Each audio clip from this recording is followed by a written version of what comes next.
বিষয় হলো কষ্ট ছাড়া সফলতা অর্জন করা যায় না, কিন্তু যতটা কষ্ট হয় সেই কষ্টগুলো নিতে পারি না।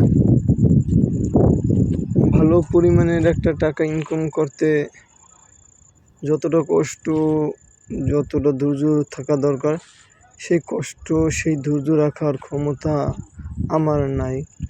আর একটা কথা, সম্পূর্ণ কপাল আল্লাহ তাআলার উপর নির্ভর করে। কপাল ভালো থাকা প্রয়োজন। কপাল ভালো না থাকলে গাধার মতো খেটেও কোনো টাকা পয়সা ইনকাম করা যায় না, শুধু কষ্টই করে যেতে হবে লাইফে, কিন্তু কোনো ইনকাম হবে না। আর যদি পিছু টান থাকে তাহলে তো কোনো কথাই নেই।